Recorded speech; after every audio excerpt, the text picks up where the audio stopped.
So today we're continuing to experiment bravely as we do something we've never done before on this show. We'll be re-airing a broadcast of one of our Summit 2023 panels, The Evolution of DE&I. This was a conversation between powerhouse global leaders who dove into DEI as it currently stands and how industry leaders and organizations can contribute to its evolution in the years to come. Now, we won't be recording today's session, obviously, since it's a rebroadcast. However, if you'd like to see it, along with other Summit 2023 panels, you can purchase a digital pass. Our team will share the link in the bio, but this pass will provide you with access to all of our panels from Summit. And it was a wonderful experience in New York last month. So if you want to tune in, don't miss out. We'll provide that link for you. And as always, we suggest putting your phone on Do Not Disturb, quitting out of your email and messaging app so you can get the most out of today's discussion. It's going to help with the audio and video quality, and it's just good to focus in. And we love to have interaction, so feel free to share your thoughts and comments with us in the chat.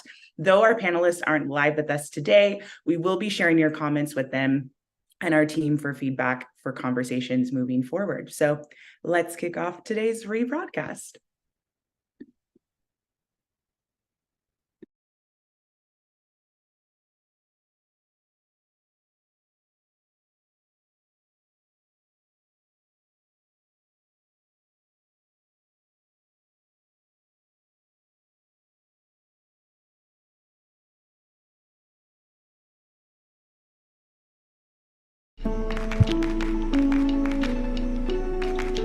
Hello, hello, welcome. You've had a long day, and I am so happy that you're going to end it with us. So welcome, and our topic today is the evolution of DEI. So let me start by talking a little bit about, let me just say this, can you make these bigger? I can't see these at all, but this time of day, we're just going to be casual about this. But anyway, let me pick this up. Okay, so the evolution of DEI. Let's talk a little bit about what that actually means. This is a really interesting time for us, okay? And it's a very difficult time for us. Well, that's what we're going to talk about today. Let me start by introducing the amazing people who are here with me. I don't see Lindsay Ray. Is she up yet? Okay. Let me start. Here we have Kenji Yoshino, Chief Justice Earl Warren Professor of Constitutional Law at NYU School of Law, and the Faculty Director of the Meltzer Center for Diversity, Inclusion, and Belonging. Kenji's a graduate of Harvard, Oxford, and Yale, and he's the author, really. I'm intimidated. Why did you start with Kenji? I want to be on the panel with Kenji, but I don't want to go after that. You're good. You'll be fine. No, I'm not. You'll be fine. And he's the author of 4 books and a national expert on the interface of law and DEI. Sorry. You're good. And then we have Khalil. and that's it. Just Khalil. Khalil Smith, he's bad. He's Vice President of Inclusion, Diversity, and Engagement at Akamai, said it right, Technologies. He and his team work across Akamai's global footprint and partner broadly to deliver the best employee experience through a wide variety of programs, policies, and practices. See, he's bad too. And he's sitting next to Kenji. Exactly. And then virtually, we have Lindsay Ray McIntyre. There she is. Hi, Lindsay. She's a Chief Diversity Officer at Microsoft. She leads the company's strategic efforts and systemic solutions to advance diversity and inclusion and create equitable practice access to opportunity through talent development and of all employees at Microsoft. So as you can see, I have a star team. All right. So let's talk a little bit about, to set the stage for what we have here. We're talking about the evolution of DEI. For years, there's been a steady uphill trend in DEI. But then there was 2020, and DEI shot through the roof for all the wrong reasons after the murder of George Floyd. And a lot of companies made a lot of promises. They committed a lot of financial resources, probably the most that have ever been committed to this space.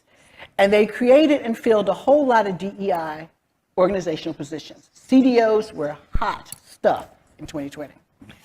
Unfortunately, that did not last long.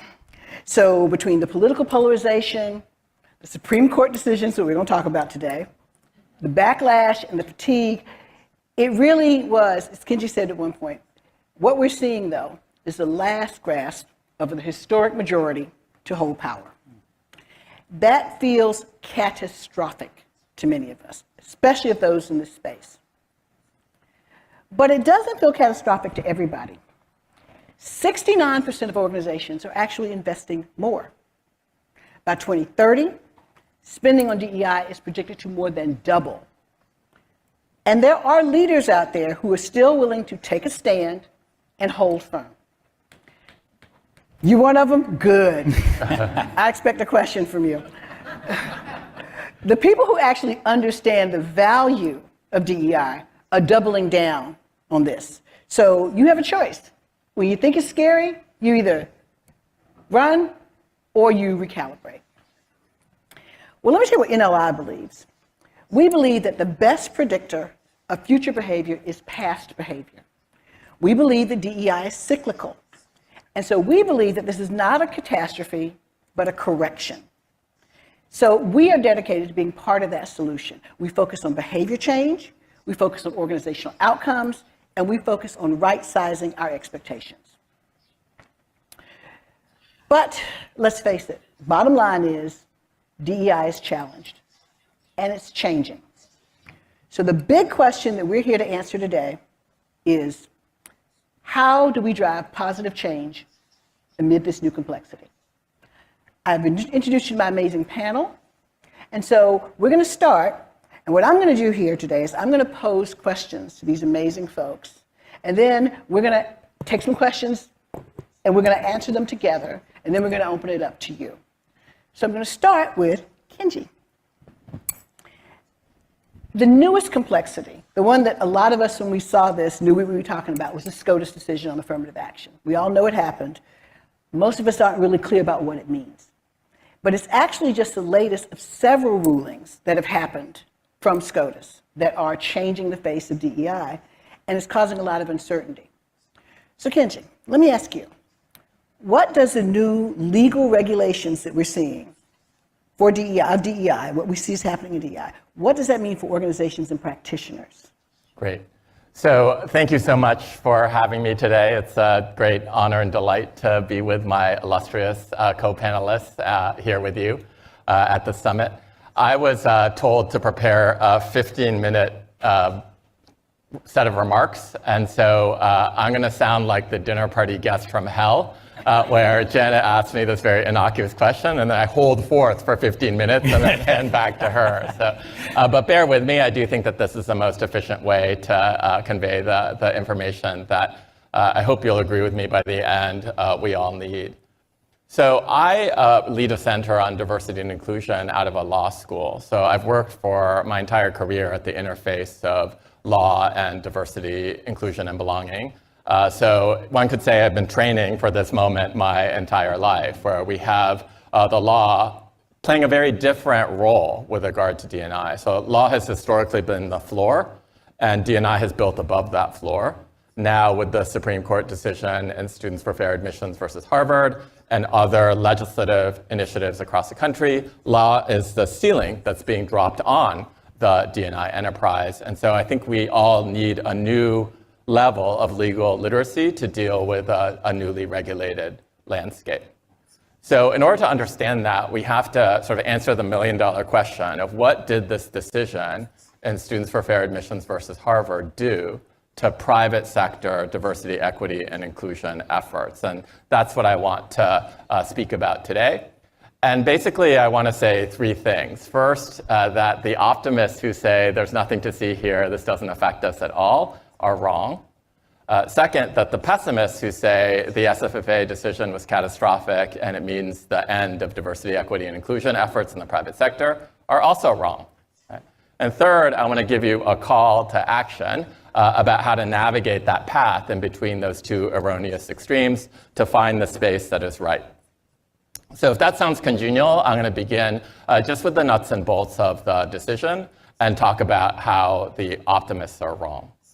So on June 29th of this year, the Supreme Court handed down a decision that abolished, effectively, affirmative action on the basis of race in college admissions. At issue in that case were two universities, the University of North Carolina and Harvard. And the two statutory provisions that were in play were the 14th Amendment of the Constitution's Equal Protection Clause and Title VI of the Civil Rights Act of 1964. So the optimists look at this, and I've literally seen chief diversity officer after chief diversity officer stand in front of all their people and say, nothing to see here. That was a case about university admissions. We're the private sector. Nothing is going to change about what we do. And I think that's a heroic thing to say, but I also think that that is a rash and incorrect thing to say. So I see where they're coming from, in that in a very narrow technical sense, it is true that the opinion does not directly affect you in the private sector. Because those two provisions that I just mentioned, the Equal Protection Clause and Title VI, do not affect the vast supermajority of you. This is because the Equal Protection Clause only runs against governmental or state actors, like the University of North Carolina, and also because Title VI abolishes race discrimination only for institutions that are receiving federal funding. So given that most of you are not covered under either of those descriptions, the decision that was based on those two provisions by definition, cannot affect you. So I think that's where they're coming from. They're coming from a really good place, these chief diversity officers. So why do I think that they're wrong? I think that they're wrong because the court in the SFFA decision gave us a very clear window into its reasoning about race. So for a long time in anti-discrimination law, there has been a pitched battle between two different views of race discrimination statutes. One view is the anti-classification view, which says what civil rights statutes attempt to do is to abolish us thinking in terms of racial categories. So all racial classifications are basically equally invidious. They'll draw the same level of scrutiny from the court, and they're all presumptively invalid. Whereas the anti-subordination view, as the name suggests, does not say all classifications are per se invidious. It says it really depends on the end to which those classifications are put. So if you're using the classification for invidious ends to continue a history of subordination of historically subordinated groups, then that is terrible. That's essentially Jim Crow, right? But if you're using the classification to remedy rather than to continue that past history of subordination, which is why it's called the anti-subordination view, that's a different thing entirely. As the late, great Justice John Paul Stevens says, to think that Jim Crow is the equivalent of affirmative action is to confuse a no trespassing sign with a welcome mat. This is an utterly false equivalence. Right? So for many decades, the Supreme Court, although it languaged it in different ways, sided with the anti-subordination theory, which is why it believed that affirmative action in a limited, parsimonious way was constitutional. But in this decision, the court made it really clear that it was putting all of its weight behind the anti-classification view. So Chief Justice John Roberts, writing for a 6-member majority in this decision, said, eliminating race discrimination means eliminating all of it. And it was very clear that he viewed affirmative action by Harvard and UNC to be a form of race discrimination that was just as invidious, right, as Jim Crow or other forms of explicitly subordinating discrimination. So it's true that we don't have those cases yet that would apply this to the private sector. But it's like the Maya Angelou thing of like when someone shows you who they are, believe them the first time. So I think the court has shown that it's going to take this anti-classification view. It is only a matter of time before statutes that do affect the employment relationship, like Title VII of the Civil Rights Act of 1964 or Section 1981, which regulates contracting, Title VII regulates the employment relationship, are going to come before the court. Those cases are already perking within the lower courts. When they come up to the Supreme Court, not whether, but when they come up to the Supreme Court, there's very little doubt in my mind, much as I would wish it otherwise, that the Supreme Court will adopt the same anti-classification view and say affirmative action in employment or D&I initiatives in employment are going to be suspect. So that's a fairly doom and gloom picture of why the optimists are wrong, right? So why don't I agree with the pessimists? That sounds like a pretty pessimistic view. Well, I disagree with the pessimists because, again, I see person after person standing up, even very progressive, very well-meaning, very thoughtful people standing up and saying this means the end of diversity, equity, and inclusion in the private sector. So you may have seen Noah Feldman, my friend, the Harvard law professor, talk about this in Bloomberg, or many other accounts say this, so I don't want to single him out in any way. But when I read those accounts, I think these people really know the law, but they don't really know diversity, equity, and inclusion. Because there's a really terrible conflation going on here between affirmative action and DEI. Because I want to offer to you that affirmative action really touches on that moment that matters in a person's life, where they're admitted into a college, or they're hired into an organization, or they're promoted within that organization. But if you think about all of the things that travel under the DEI mantle, it is so much more than those moments that matter. So I'm thinking about unconscious bias training. I'm thinking about sponsorship and mentorship programs. I'm thinking about affinity groups. I'm thinking about heritage months. I'm thinking about retreats for people of color or women, right? So all of those things are kind of the surround sound, right, around those moments that matter, but they're not necessarily affected, right, in the same way as the moment you get into college or the moment you get hired or promoted, right, by even the worst that the Supreme Court can do in this domain. So I view 3 buckets of work to be largely immune to the worst that the Supreme Court can do. And I call those the debiasing bucket, the universal bucket, and the ambient bucket.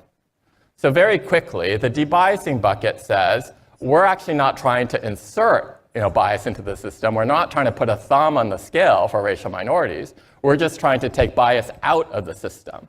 So for example, if you have unconscious bias training at your organization or implicit bias training, then that is going to be completely okay, because the only reason you do that is to remove bias from the system, and nothing that the Supreme Court can say is going to say that that is illegal. The second bucket is the universal bucket. So I know Amy Edmondson is here. If you think about the idea that there are universal initiatives like psychological safety initiatives, like allyship initiatives, Lindsay Ray, I should say I had the privilege of collaborating with Lindsay Ray on one such initiative, authenticity initiatives like Bring Your Whole Self to Work initiatives. Those kinds of initiatives are universal. They help every single employee within the organization. Do they help some employees more than others? Absolutely, right? Because a rising tide will lift all boats, but it will lift the boats that started out in a lower starting position more. But so long as you direct it in a universal way and your intention is to help every single person within the organization, then those initiatives should also be completely fine. The third bucket is the most technical one, so I want to just spool this out a little bit, and that's the ambient bucket. So if I'm a disgruntled employee and I want to complain about something, so let's say there was an affinity group that is close to me within the organization, and I resent that because I think it's race discrimination, or as a man, I think it's sex discrimination. I can't just be a busybody and complain about that, right? In order to bring a Title VII lawsuit, I have to show that there was some adverse employment action to me.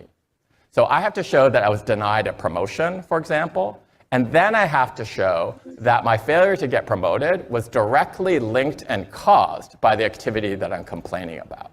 So will I be able to show that I didn't get that promotion because of the mere existence of this affinity group for women? I doubt it. So that's going to be a heavily fact-intensive inquiry, but even the racially specific, cohort-specific initiatives are going to be safe so long as they're far enough away from anything that would count as an adverse employment action. In the interest of being complete and fair about this, I will say that the Supreme Court has just granted a review in the Muldrow case, which is going to potentially revisit what the standard is for an adverse employment action. But I almost am rubbing my hands together saying, like, yes, I dare you to lower the requirement of adverse employment action for people who want to challenge DEI, because then we'll get a whole slew of traditional right, discrimination suits coming through the door. So if I say, oh, I wasn't invited to this women's continuing education luncheon, and so therefore I'm going to sue the organization, then the woman in that organization can say to me, well, you interrupted me repeatedly in the last meeting and appropriated one of my ideas, so I'm going to sue you back. Right? And so I think that the court is very well aware that what's sauce for the goose is sauce for the gander, and if it lowers the standard, then lawsuits are going to go fly in both directions. So to conclude then, what do I want you to do, right, to chart the middle course in between these two extremes? The optimists are wrong because this is going to come to Title VII and Section 1981, this anti-classification attitude. The pessimists are wrong because DEI extends far, far beyond right? Affirmative action in the narrow sense that the court means it. So there are lots of buckets of activity that are still going to be safe. So what do I want you to do to chart that middle course and between the optimists and the pessimists who are both wrong? So really three things. The first thing is that every single one of us, even if we don't have a formal DEI function, if we care about DEI, we have to care about the law. So I want all of us to raise our legal literacy and become fluent substantively in the law that affects us. We didn't need to do this before. I know this sounds like a really strange request because for decades we've been operating in the realm of super compliance. So it was a very rare instance in which law was operating as anything other than the floor above which we were building, and so it didn't really affect us. Now that law is, again, that ceiling being dropped on the floor, we need to see where the ceiling is falling on us and become more savvy about what the law requires and what we can do right within the confines of the law. The second thing I want you to do is to do an audit. Right? So take all of the diversity, equity, and inclusion policies that you have, and this is really important, with advice of counsel so that these communications are all privileged and not susceptible to being discovered in litigation, so that you can have frank and open conversations without exposing your organizations to liability. Sort them. Take all the policies and traffic light code them of red, yellow, green. So red would be if you have a policy that says, just to stylize this, I don't think anyone has this kind of policy even in this day and age, but a policy that said if you don't hire a certain number of racial minorities by X date, you as a manager are fired. That would clearly be red, you have to get rid of it. Actually, even under extant law, you would have to get rid of it, but you see where I'm going. Green would be any of the three buckets that I just described, the debiasing, the universal, or the ambient buckets. And not only putting them there, but learning how to communicate and justify, right? Janet just gave me an aha moment in the green room when she said 80% of D&I work is communication, right? So it's not good enough that something is sitting in the green bucket. You have to be able to communicate and justify why it is in the green bucket in the way that I've tried to do in this session. And then finally, with regard to the thorny middle bucket of the yellow category of things like, is the Rooney Rule, right, legal, right? Are targets legal? Those kinds of things are some shade of it depends. And so what I want you to do with those kinds of yellow categories is to try and tweak them or move them where you can into the green bucket. And some of the shifts that I can outline in the Q&A, if helpful, are things like moving from numbers to narrative. The Supreme Court has told us that writing an essay, right, about racial adversity or about racial discrimination is perfectly okay. So I know we all love in the corporate world to talk about numbers and metrics, but it may be that we need a softer, more narrative approach to D&I going forward. Second, moving from cohorts to concerns. So instead of having that retreat just for people of color, have the retreat be open to everybody, but thematize it around individuals who are passionate about advancing racial equity within the organization. That makes it bulletproof because it moves it into the universal and expressive bucket. Another one would be moving from selection to sourcing, right? So you can no longer, right, at least in the university context and soon in the employment context, use race as an explicit tiebreaker, between two candidates. But can you actually source more broadly and say, we're going to go to universities that we didn't go to before, right? We're going to look at first gen, we're going to look at SES diversity, right? In order to create the most robust pool that we can, and then we're going to select from that without regard to race. That is another way of thinking about moving from yellow to green. And then the final thing that I want to do on the call to action front is more kind of psychological and even spiritual, which is, please, as Janet was saying to you, stay the course. Right? So it's very easy to get fearful that your organization is going to get sued, that you're going to be out of a job, et cetera, et cetera. And I feel that. I'm seeing it everywhere I go. Right? But it's so important in this moment not to waver, right? Because this is actually a testing moment where a lot of people are going to retreat. And when, as Janet says, we have this correction and more kind of resources and attention flow back into DEI, the people who stood firm are going to be counted, and the people who left the field are going to be counted. The CEOs who stood up for their values are going to be counted, and the CEOs who revealed that they never had this value all along will be counted, right? So the last thing I want to say is, when I was a kid, we used to talk a lot about the irresistible force paradox, right? So what happens when the irresistible force meets the immovable object? As I said in talking about why the optimists are wrong, A pronouncement by the Supreme Court about a constitutional provision or about the federal law is as close to an irresistible force as you get, right? But as Justice Sotomayor said in her dissent, diversity is now a fundamental American value. So I actually view DEI, the work that all of us are doing, to be the immovable object. So what happens when the irresistible force meets the immovable object? I was taught as a child that the answer to this conundrum is that the object changes. Because that means that the force was not resisted, it was absorbed, and that means that the object wasn't moved, it was transformed. So DEI will and must change, but so long as we remain steadfast in our resolve, it will not be moved, it will be transformed. Thank you.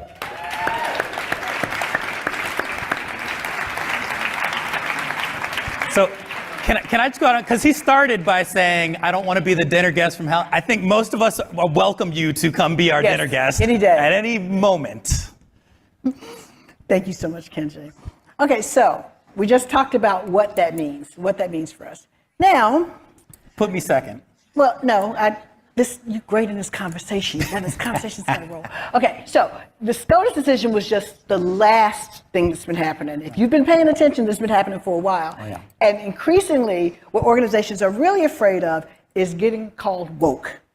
And you've seen it, go woke, go broke. Somebody mentioned it this morning, and they said, the word sustainability now is woke. I think he said specifically that's some woke BS. It's woke BS, Yep. yeah. And so the question we want to ask now is, and Khalil's going to answer this, and I'm going to hand him this. How do companies navigate the increasingly complex socio-political challenges that we face? It's not just the law, it's the people around us, our stakeholders. How do we do that? Yeah. Well, and Kenji absolutely touched on it, and one of the slides that I'll talk about in a moment is this idea of staying really consistent and being really connected to the things that have grounded you as an organization, because a lot of what we're seeing is the equivocating, right? The back and forth, I committed to it, and then I got some backlash, and so I pulled back, and then it was big again because it's in the news cycle, and then I pulled back from it again. And so it's very clear that that isn't something that the organization values in a way that we expect organizations to have values and have some consistency. But part of what we see is just the term woke, if we use Google searches as a bit of a proxy for the environment and what people are thinking about and how much something is coming up, is that it is absolutely spiked. Right? This idea of woke in about 2017 is when Oxford added it to the dictionary, and it has taken on a couple different meanings. And I think to exactly what Kenji was talking about, Janet mentioned this idea that a lot of the work that we do around DEI is around communication. And so this word woke has been around for 40, 50 years in certain communities that was all about understanding and awareness and being sensitive to the environment around you. And then over the past little while, it got co-opted, right? And it became this pejorative term where if you were woke, it meant that you were overly sensitive, and as an organization, you weren't really focused on the important things, the finances and the operations and the strategy, that you were distracted by some of these things. And I think in a lot of ways, and clearly I'm talking to people that believe this, because I would argue that the entire NLI Summit and all of the work that NLI does and the work that most of us do falls under that really broad, really potentially negative definition of woke, because it is about burnout and empathy and belonging and fairness and the human elements of an organization. And yet we genuinely also believe that those are inseparable from a really well-functioning organization. And so while we're seeing this increase in the language and the kind of degree to which it's being used, there also is just a lot of question around what exactly does it mean. And so when the dictionary added it, they essentially said it is about an awareness of some of the asymmetries in society, right, and a desire to see some of those things solved. And so that is the kind of core of what we're talking about, is that we recognize whether it's, the environmental elements, the social elements, running a successful and long-term business, that there are things that go beyond just the bottom line, that we believe influence the bottom line. But to that notion of, well, if you go woke, do you go broke? Like, how does that actually come across? And this goes in my mind to exactly what Kenji was talking about, which is being authentic, right? There's kind of the organic woke, if you will, and then there's the artificial woke. And I think we saw a lot of the artificial after the murder of George Floyd. And we saw a lot of organizations say, all of a sudden, oh crap, we better go get a chief diversity officer. But we can't really give them a budget. We can't really give them a head count. They don't have a seat at the table. They're maybe buried a couple levels deep in the organization, but we have them now. And now that we have them, we also get to abdicate all of our responsibility to that individual. So we don't need to think about it anymore. We get to kind of push it off, as opposed to the organizations that have continued to look and say, how do we weave this into the very fabric of our company? Because we believe that people are incredibly important. And the language is not all that differentiated across a company that truly believes it and one that is just putting it up on their walls or on their values. You have to actually experience it. And so the thing that I'll call out as well is that these are companies that if you look over the past 10, 15 years, some of them are a little bit newer than that, you see some consistency in the way that they've talked about things, where they've been really clear and articulate and full-throated and unapologetic about the things that they do. What I won't say about any of these organizations is that they're perfect. They're not. Right? You can find stories of bad behavior in different places. And so it is about the intent, it's about the impact, it's about the moving things forward. And that is a thing that we can take some comfort in, because being a really well-run organization doesn't mean you get it right 100% of the time. But these are also organizations that have weathered that storm. They've weathered some of the boycotts and the pushback and the questions about how authentic is this, and they have really woven it into what they do and who they are. And so, some of these quotes that are up there, I won't read them out to you because hopefully you can see them, unless you didn't bring the right glasses. And then I got the right glasses. Ask a person next to you. But again, these are companies that you can see over a history, over a period of time, really pulling that through and making those commitments and making things very visible, tying it into who they are and how they operate.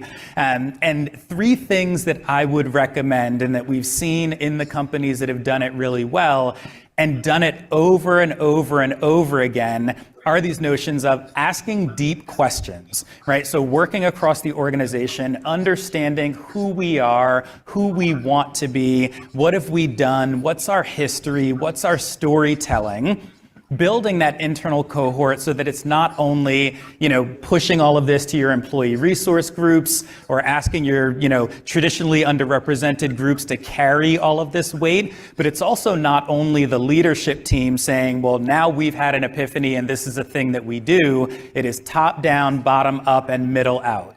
Right? It is really an expectation across the entire organization. And we hear this when we talk about, there was just a panel talking about performance management. And Microsoft was talking about how this is woven into their performance management system.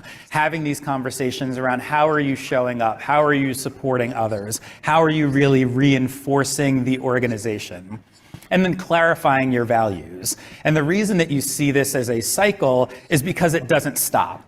Right? There's not a moment that you clarify your values and then say, okay, everybody, pencils down, we're done with that. We don't ever need to come back to it.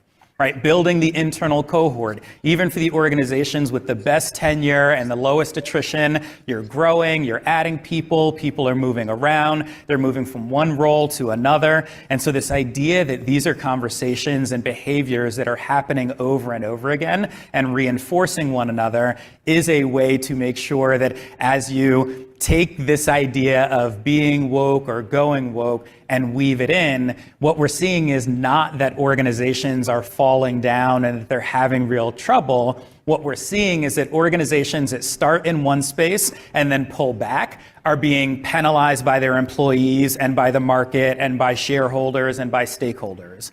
And so having that consistency and not overreacting based on the news cycle, not overreacting based on some of the concerns, but continuing to be really deliberate about what does this mean for us? What does this mean for who we want to be going forward? Because the companies that have been really deliberate about who they are not the ones that stood up some of those red programs in the past couple of years, right? That said, we need to swing the pendulum all the way in this direction. What they did was they said, what are we doing? How are we doing it? Who are we talking to? What are some of the things that are starting to come out and are continuing to evolve based on the environment around them? And that is a huge part of the path forward.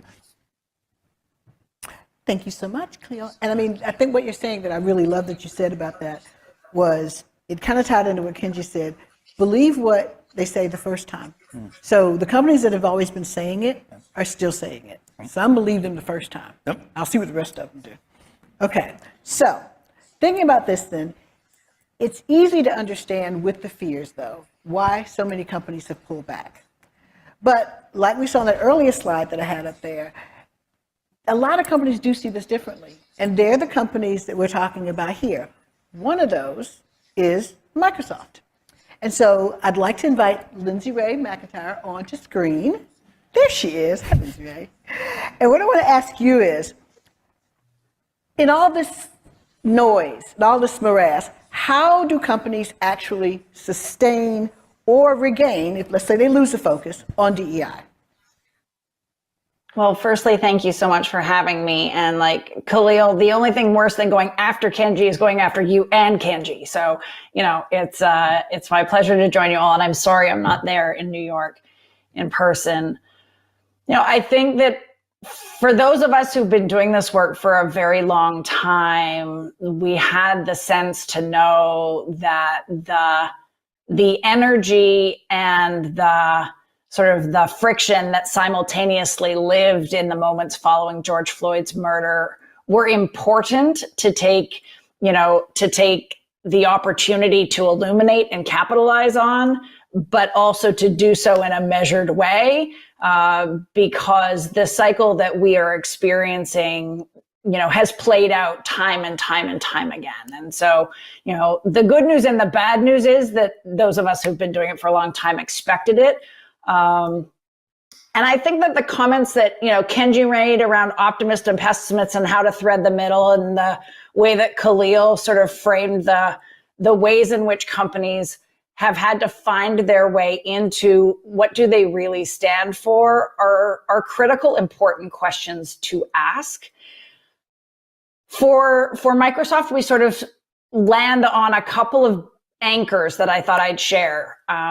We think about the business case, the human case, and the geopolitical case of diversity and inclusion. In partnership with Kenji, we've been able to illuminate the realities of covering that open the aperture for the conversation and invite more people in, and then give people practical, tangible things that they can do to join the conversation, both as folks who have the opportunity to benefit from diversity, equity, and inclusion work, and people who can contribute to the work in the form of allyship. And of course, Microsoft's cultural commitment to growth mindset is bolted to the brain science that we've done in partnership with the Neuro Leadership Institute, that the diversity and inclusion work has only benefited from as we meet humans in their messiness. Data and accountability are sort of two places that we start. Why data? This topic is deeply overwhelming for any organization trying to figure out where they start. And so data can be incredibly important to be able to understand, do we want to do diversity and inclusion work for our organization through a marketing and communications motion? Do we want to do it through a philanthropic motion? Do we want to do it as a part of the business and the business case for how we do the work? And I think that we underestimate the fact that the Microsofts, the Nikes, some of the organizations that Khalil put up have the privilege of being able to do all three. But I spent time with the National Academy of Human Resources a couple of weeks ago in Boston, and these are CHROs who are part of, VC-backed or PE-backed, brand new companies who, they're not even sure if what they're building is going to go the distance. And so we need to also have some agility and practicality with how do we do this work as we start to form organizations from the beginning, in parallel. And I think the real opportunity that those organizations have is to use data to be very surgical and clear out of the gate, but to be holistic in its design so that you don't set up us versus them, or it's, the women and, marginalized humans against the majority, but that we really set the table in a full way from the beginning. And then accountability, because organizations have to do what they commit to do. So much of this is about building trust and being accountable for how it is that you are sharing the outcomes and the progress that you are making, even if it's incremental. We all know this work happens over time, not overnight, but it is the transparency motion and the accountability motion of how the most powerful and privileged in any system are responsible for executing on the commitments they make, right? Yes, we have to have affinity groups and employee grassroots motions that are gorgeous, but it is insufficient to cheerlead them on and fund them in the absence of focusing on wealth creation and power creation through talent management motions and making sure that people can not only get to your organization, but they can succeed and grow through your organizations. And I'm thrilled that Kate and Riley were able to share some of how we're thinking about continuing to reinforce the conversation and the accountability in the systems and structures that Microsoft is building. Holistic because, we have the opportunity to, of course, center on the employee's experience in the workforce, but also look at supplier diversity, also look at, how and who we partner with as we build out, our benefits portfolios or our 401k structures, or the folks that we partner with, with bond curation, if we're building and growing the footprint of our businesses, how it is that, we align to help systems and structures that are broader than our own organizations. And I do understand that that's a privilege and a commitment that Microsoft has made, and not all companies are going to have that option. But I would say that for those that do, one of the things that chief diversity officers can get sort of consciously or unconsciously squished into is your lane is here. And we really, to the extent possible, want to make sure that we're giving the role the aeration to partner and connect with other places that are really important, that allow an organization to have holistic credibility on the topic, as opposed to just it living in the employee experience alone. And then Khalil spoke to sort of threading it and embedding it throughout. And goodness knows, I feel like, we've been saying this forever. Some of us say it in hopes that at some point it will truly be true. Others of us, have said it because we're not close enough to the places where it breaks in our systems and structures inside our workplaces to know where we are disappointing or failing or letting down individuals or organizations or teams, or in some cases our companies, because our words and our music don't match. We haven't taken the time and the energy to get really operationally connected to the places where it fails. And in a bunch of companies, it's being glued together by amazing humans that aren't always going to be there. And so, I think for me, one of the things as a, straight white woman who does this work for a living is that it has to live in the systems and the structures. Yes, well-intended humans between now and then, but it cannot be left to chance that all of the things that Kenji spoke to will continue to live beyond any one of us. Because that's the hope, right? When we look at systems that were designed for some to win and some to lose, it depends on the temporal and fleeting nature of the humans who are holding it together through any given period of time.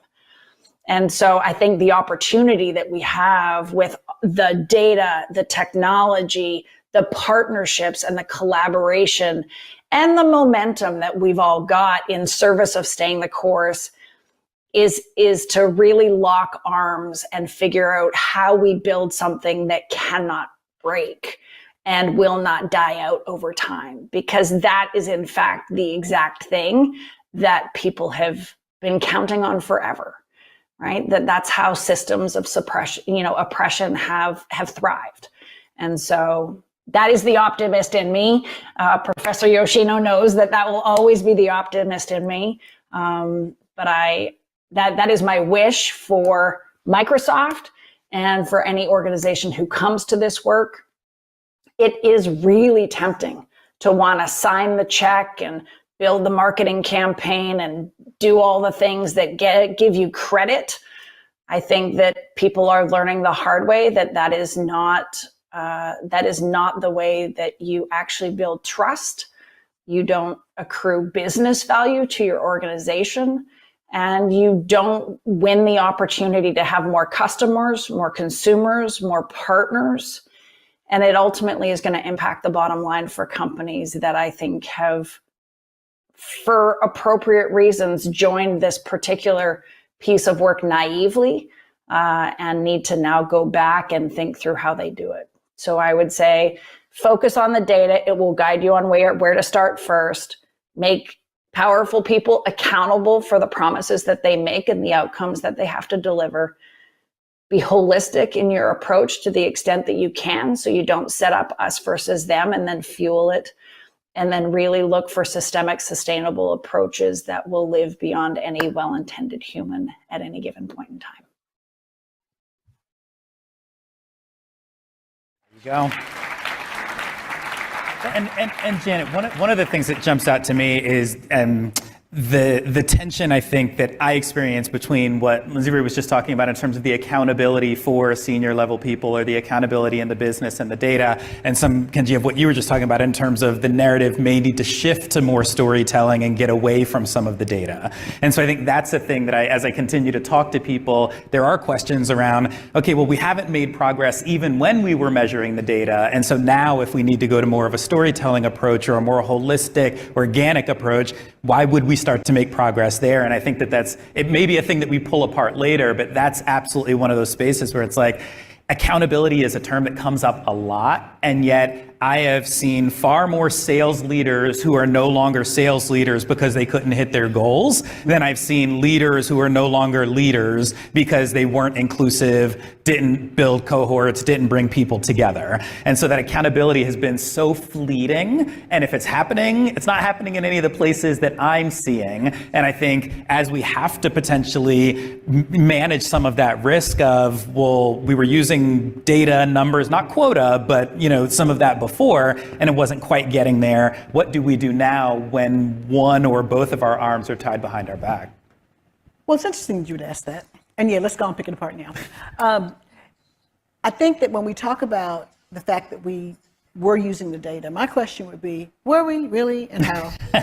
What were we counting? If you don't, in DEI, if you don't disaggregate data, you don't really know where the problems are.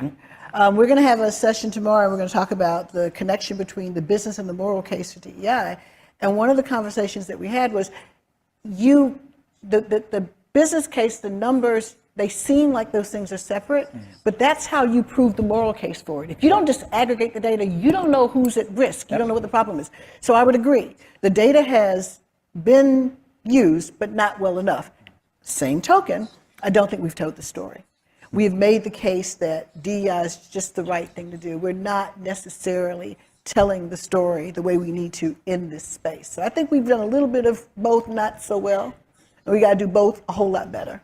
That's fair. I would love to come in on that because so it's been wonderful listening to you and to Lindsay Ray. We're all old friends, so it's lovely to be together again. So I love this oldie but goodie Elaine Scarry essay. She's an English professor up at Harvard that talks about the importance of statistical and narrative compassion. And she says, most of us are tilted over one wing as having more or less of one or the other.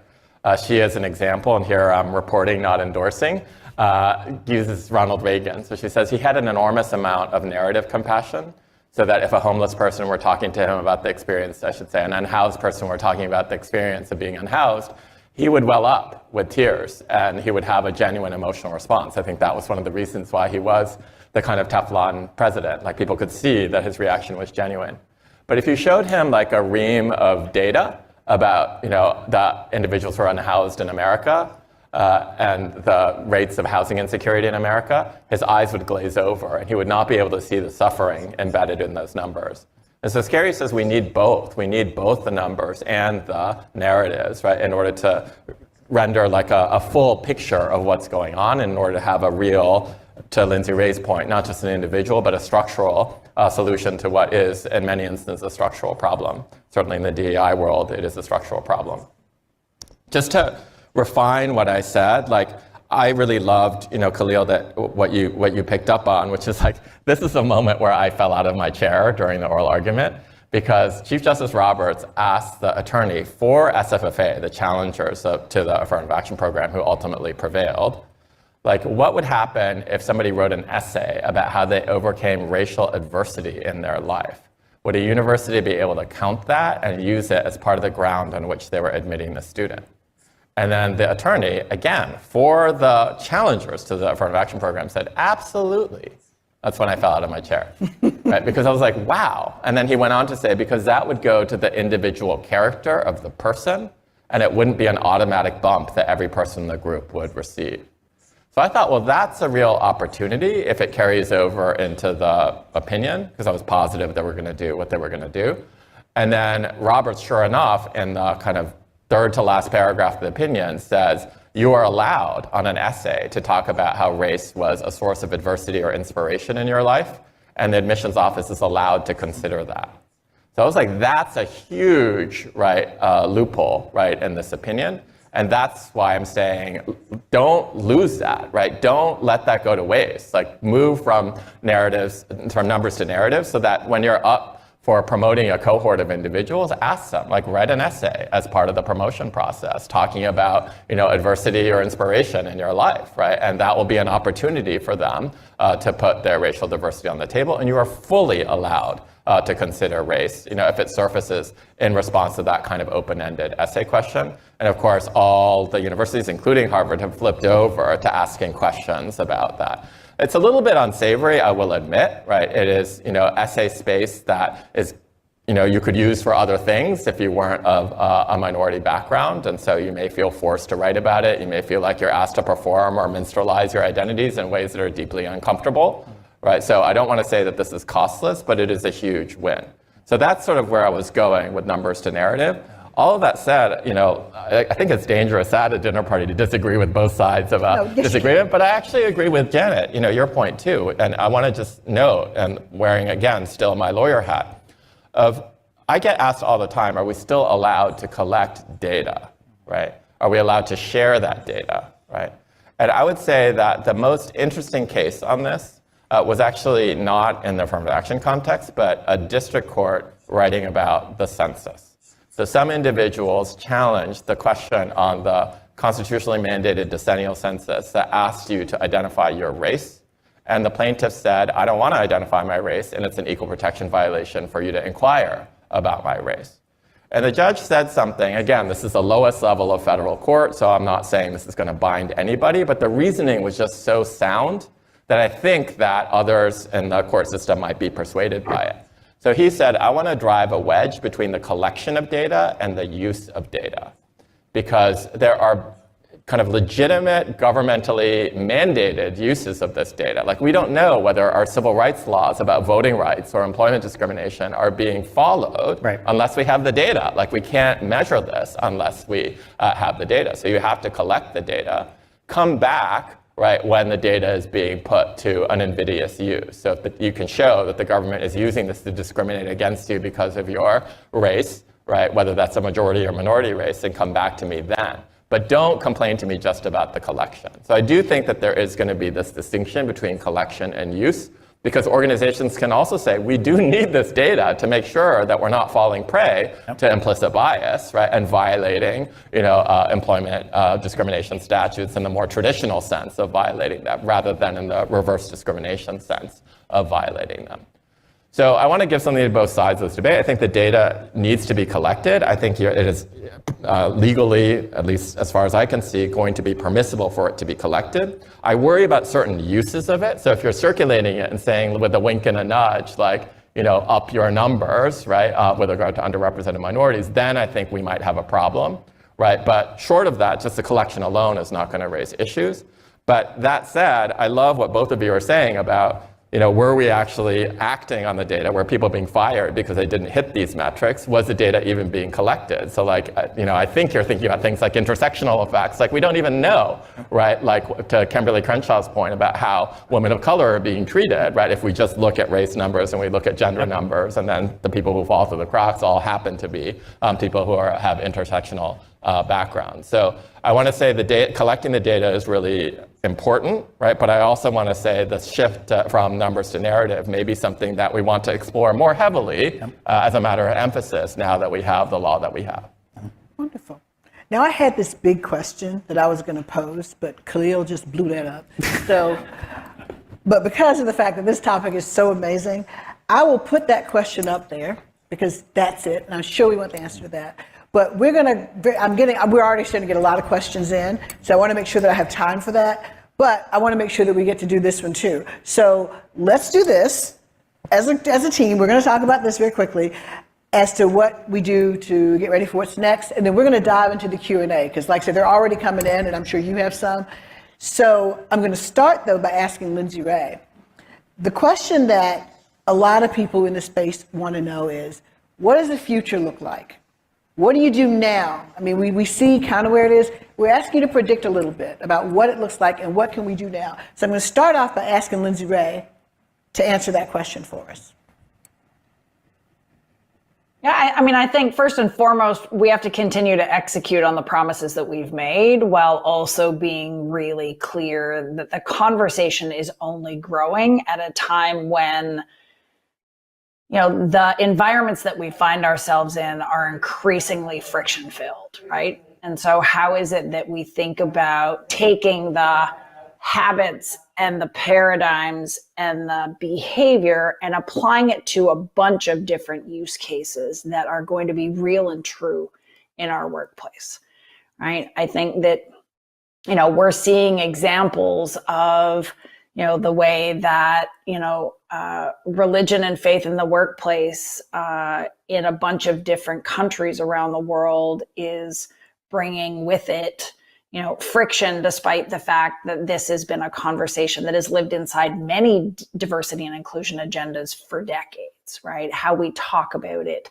how we start to bifurcate, and tease out individual values, corporate values, and sort of how it is that we reconcile that, but we're all in the same team inside a company, are just pragmatic conversations that we have to have, that we have historically just sort of shied away from and said, like, no, we're not going to talk about that. We're going to, focus on the conversations that are, less friction filled in service of like peace and harmony in the workplace. And so I would say, like, cast the degrees of which massive immigration trends are changing the composition of populations and workforces, the ways that we have to understand lived experience in multiple ways. Kenji spoke to the fact that intersectionality is still chronically a conversation that many of us need to pay more attention to, post Me Too and the women's advancement work. The beneficiaries, the data tells us, is mostly white American women, and that isn't good enough, right? So we have to be able to look at where we can build momentum, but also apply the brain science, the behavior science, and all that we know to be true across the complexity of the workforce. At least inside technology, it is the case that, employees are really resistant to wanting to sort of fit in a federal categorization for any number of countries, right? They want to be able to flow fluidly across the identities that they possess, inclusive of fluid identities. And our systems and structures aren't yet designed, in my view, for that kind of agility. And so, the employee centricity perspectives that live in, other work, I think is going to serve us. But the conversations of candor and empathy combined with having really clear views on how the work lives inside our respective workplaces is going to be important as labor grows, as labor agendas grow, as polarization grows. So it's a place where judgment is going to be at a premium, I think, but we're also going to have to be choosy because there's going to be a lot to pick from in terms of, which fires are burning the hardest, the fastest. And we don't want to continue to fuel, sort of the marginalized humans, choosing amongst the agendas, right? I think that again, that's a moment for us to reflect on the fact that is against one another, and that serves as a sufficient distraction from the larger problem at hand. And so I think people being really clear-eyed inside your organizations about how you're going to go about fueling and building leaders, managerial expectations, employee, employee offerings, and ultimately allowing people to thrive in ways that are meaningful and important. And so I think that there's lots of great people and humans and data that have taken the stage at NLI today to help give us the breadcrumbs on things that we can count on in the face of what is going to be a pretty bumpy road. Thank you. Either you want to weigh in on that one?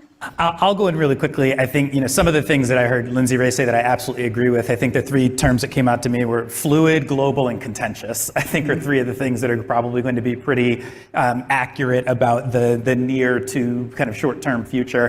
Fluid in terms of, again, to the point of, we want to be recognized as individuals. Our identities are highly variable depending on, sometimes my identity as a father is more activated. Sometimes it's that as a Black man. Sometimes it's all of these different things. Sometimes it's as an executive, and I am all of those on any given day at any given moment. I think the global for sure. I know, as we talk about the U.S. Supreme Court rulings, those are very tangible in the U.S., but they obviously have impacts and influence in a lot of other places. A lot of the companies in this space are global multinational companies are trying to figure out, do we have a single, kind of universal strategy, or are there different things we do in different parts of the world for different reasons?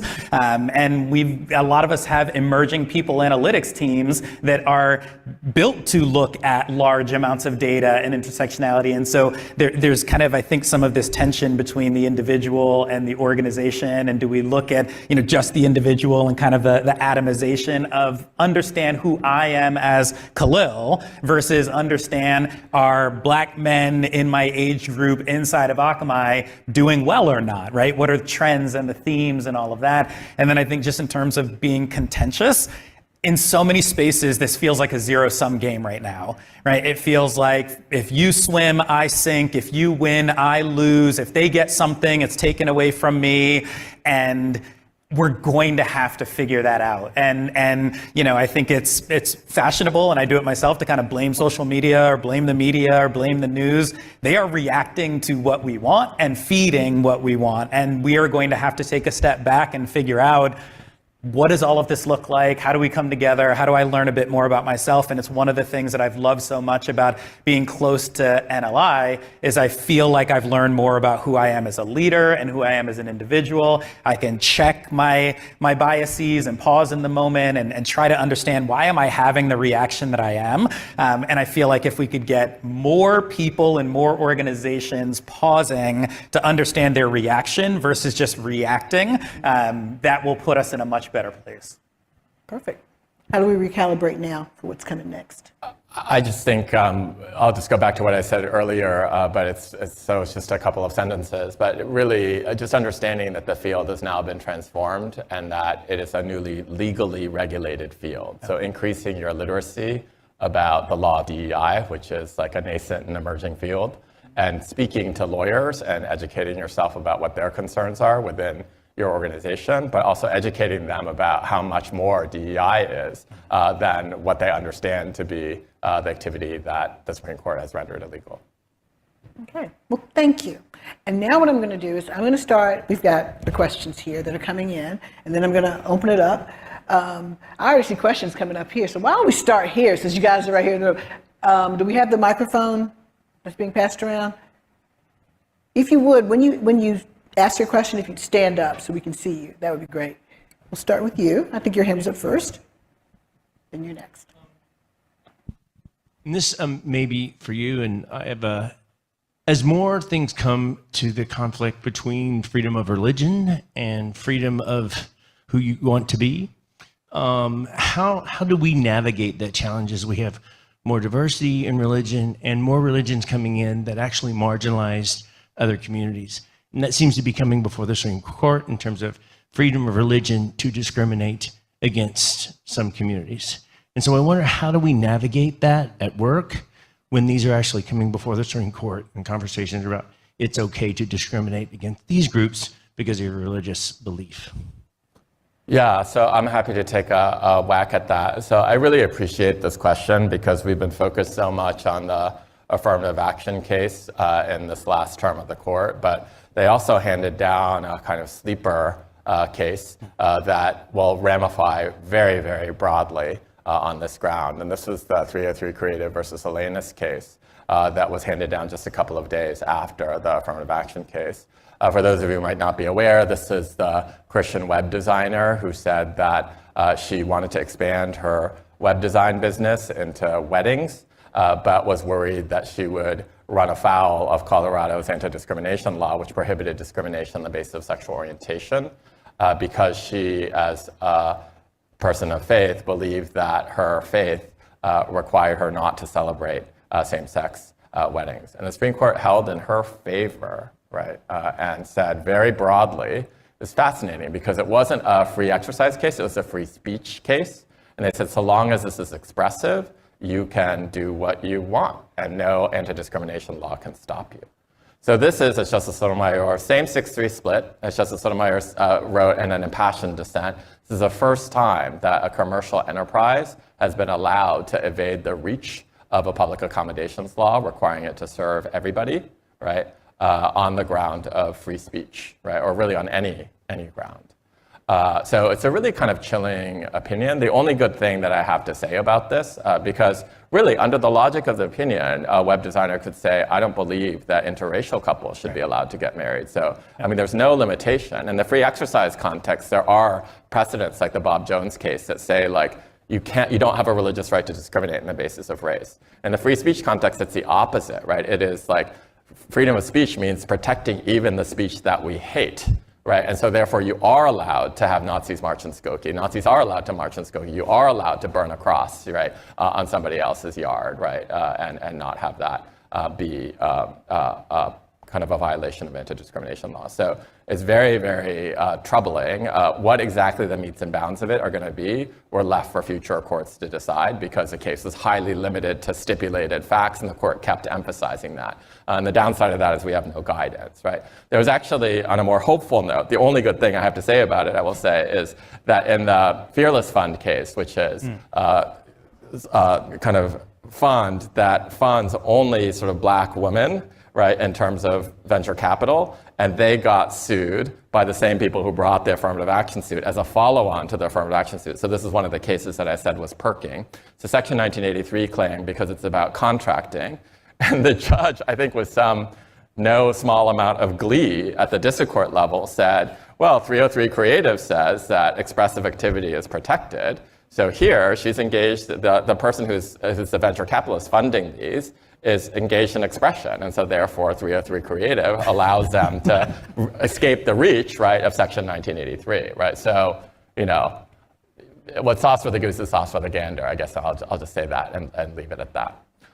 In terms of the broader notion that you're raising, and I think my colleagues might be wiser about this than I, but there is this kind of zero-sum right, brewing, and Justice Alito in one of these religious discrimination cases said this is a zero-sum game. One side has to win and one side has to lose, and I resent, that people of faith feel like they're going to be called bigots if they don't celebrate same-sex marriages. On the other hand, I understand that people who are in same-sex marriages feel like they're pushed out of the public sphere. And the kind of irony about this, having written a lot about sort of passing in my life, right, is like, it's like a closet war, right? Of like who gets pushed in the closet and who gets to live in the public sphere. And the more gay people have come out of their closets, the more people of faith feel like, who object to same-sex marriages, I should say, many people of faith like are fully supportive of LGBTQ plus rights. But those individuals who are not feel like their faith is pushed in the closet. And so there is this war, right?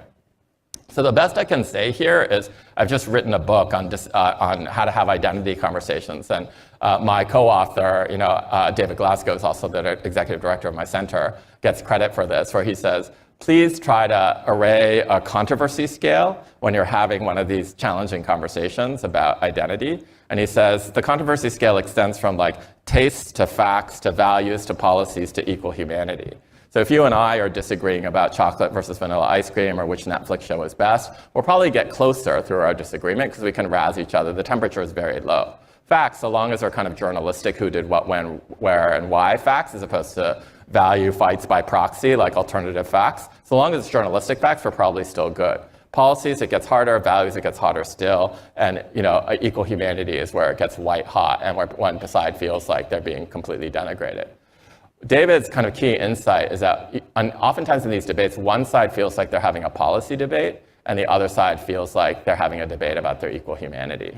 So prior to 2015, before same-sex marriage was the law of the land, I traveled the land as a constitutional law professor, but also somebody who's been in a long-term same-sex relationship, who's now married to his husband, and had these debates about why I believed that the right to marry had a constitutional dimension.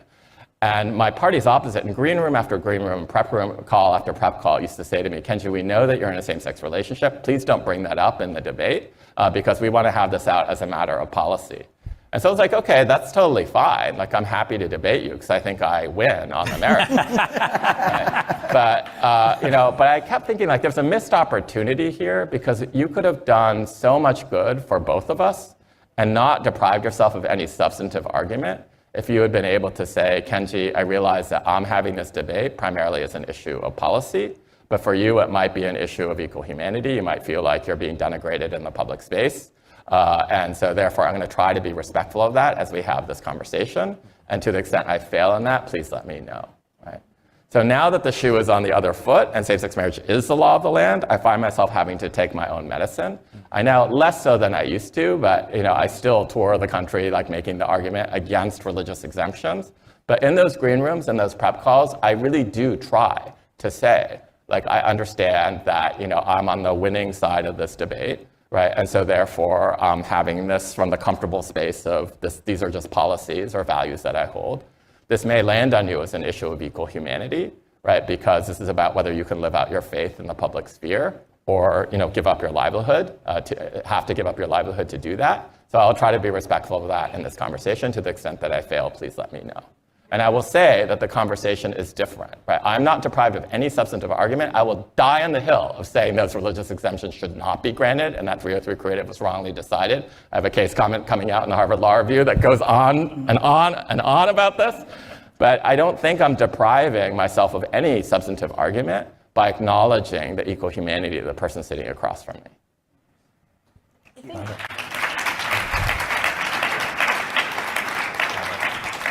Okay, I had some audience Q&As, and I'm wondering if they're telling me that my time's running out. Is that what you're telling me? Yes, that's what she's saying. I am so sorry. I knew this was going to do this, and so we have 30 seconds left, and I want to say first, thank you to this amazing panel. I got lucky. I got a great panel. Appreciate it. And thank you all for joining us. Thank you, Lindsay Ray. We see you back there. Thank you. And I hope you'll stay in this conversation. I mean, it's a difficult thing. DEI is evolving. It has always evolved. Think about where we came from. And as much as we want to think that these are the worst of times, they're damn sure not the best of times. But I want to believe, and I hope we all can believe in what we've heard today, is that there is hope for us. And the biggest hope we have is to keep doing what we do as hard as we have to do it, and that a movable object is going to change.